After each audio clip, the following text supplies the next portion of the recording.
नमस्कार, आपण पाहताय कोकण वार्ता न्यूज. कोकण वार्ता न्यूज मध्ये आपलं सर्वांचं स्वागत. पाहुयात बातमी सविस्तरपणे. मुंबई कांदिवली पश्चिम येथील पत्रकार, साहित्यिक, गीतकार आणि सामाजिक कार्यकर्ते भारत कवितके यांची राज्यस्तरीय विकासरत्न प्रेरणा पुरस्कारासाठी निवड झाल्याचं समृद्धी पर्यटन सांस्कृतिक सेवा विकास ट्रस्टच्या संस्थापिका मीनाक्षी पाखरे यांनी भारत कवितके यांना निवडपत्र देऊन कळवलं आहे. सदर पुरस्कार भारत कवितके यांना 19 एप्रिल 2026 रोजी मुंबई दादर येथील कार्यक्रमात मान्यवरांच्या हस्ते देऊन सन्मानित करण्यात येणार आहे. साहित्य क्षेत्रातील उल्लेखनीय कामगिरीबद्दल सदर पुरस्कार जाहीर करण्यात आला आहे.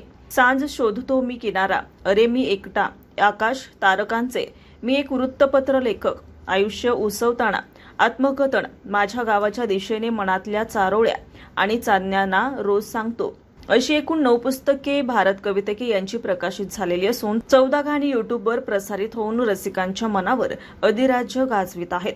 रसिकांच्या प्रचंड पसंतीस उतरलेली आहेत. लवकरच त्यांचा लावणी संग्रह इश्कात रात रंगली हा प्रकाशित करण्यात येणार आहे. महाराष्ट्र राज्यातील अनेक न्यूज चॅनेल आणि वर्तमानपत्रात भारत कवितके यांच्या बातम्या, लेख, कविता, कथा, चारोळ्या सातत्याने प्रसिद्ध होत असतात.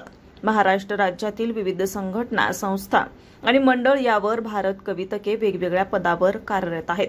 त्यांनी अनेक कार्यक्रमांचे अध्यक्षस्थान आणि प्रमुख पाहुण्यांचं स्थान भूषवलं आहे. हा त्यांचा 1169वा पुरस्कार आहे. त्यांच्या संघर्षमय जीवनावरील त्यांचे आयुष्य उसवताना आत्मकथन सर्वत्र लोकप्रिय झालं आहे. दादर येथील या कार्यक्रमात कवी संमेलन, कला सादरीकरण आणि पुरस्कार सोहळा आयोजित करण्यात आला आहे.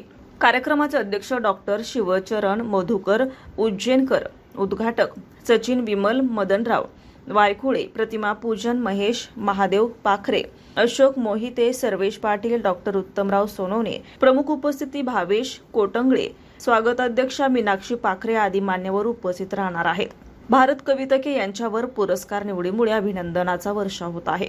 ब्युरो रिपोर्ट, कोकण वार्ता न्यूज, मुंबई. ताज्या बातम्या आणि नवनवीन घडामोडी पाहण्यासाठी आजच आमच्या कोकण वार्ता न्यूज चॅनलला लाईक करा, सबस्क्राईब करा आणि बेल आयकॉन प्रेस करा आणि पाहत रहा कोकण वार्ता न्यूज.